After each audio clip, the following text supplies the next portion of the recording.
Bro sorry bro கொஞ்சம் late ஆயிடுச்சு bro. Bro என்ன ப்ரோ ஆர்டர் பண்ணிட்டு இவ்வளவு லேட்டா வரீங்க? Half an hour bro order பண்ணி என்ன ப்ரோ லேட்டா வரீங்க? Traffic bro. டிராஃபிக்னா என்ன ப்ரோ? எப்படி நீங்க தானே ப்ரோ வரணும்? ப்ரோ வண்டி பெட்ரோல் இல்லாம பெட்ரோல்லாம் எப்படி ப்ரோ எல்லாம் ஊத்தி தானே ப்ரோ எடுத்துன்னு வரணும்? இவர் ஆர்டர் ஓட்ட போற டார்கெட்னா நீங்க தானே ப்ரோ ஓட்டி எடுத்துன்னு வரணும்? Bro restaurant bro food delay பண்ணேன். ரெஸ்டாரண்ட்லாம் டிலே என்ன ப்ரோ? ஃபுட் ரெடி போட்டு அவ்வளவு நேரம் ஆகுது ப்ரோ. நீங்க என்ன ப்ரோ கதை அடிக்கிறீங்க? Sorry bro. ப்ரோ உங்களுக்கு அறிவுங்கதே இல்லையா ப்ரோ? Sorry bro. ஏதோ ஒரு 3 சாக்கு சொல்றீங்க ப்ரோ. ஒரு சென்ஸ் இருக்கா ப்ரோ உங்களுக்கு ஏதாச்சும்? Sorry bro. Bro sorry. நான் போறேன் ப்ரோ. உங்களை ரிவ்யூ நான் எப்படி பார்த்தேன் நான் பாத்துறேன். சாரி. டேய் யாரும் அவ்வளவு பேசிங்க சூடு சொல்ல மாட்டேன்னு நினைக்கிற அச்சிட்டா டேய் கஸ்டமர்ரா கம்முனா. கஸ்டமர் தான் நான் கஸ்டமர் பேசினே சூடு சொல்ல பாட்டு கேட்டு நடிப்பேன் நீ பாட்டுன்னு. மச்சான் இப்ப அவன் அடிக்கிறது ஒரு பெரிய விஷயமே இல்ல.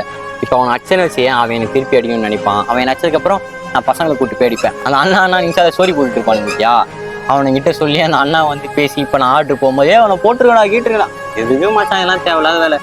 4 திட்டுவானா சைலண்டா கேட்டு இந்த காலை வாங்கிட்டு அந்த காலை விட்டு போயின்னு மச்சான்.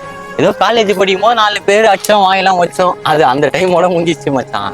இந்த ரியாலிட்டின்னு வந்துச்சுன்னு வச்சுக்கேன். கிடைக்க வந்துட்டு சிரிக்கிறாங்க. சரி போலாம். ஒரு கட்டத்துக்கு மேல ரியாலிட்டி புரிஞ்சுச்சுன்னா மாறிடுவேன்.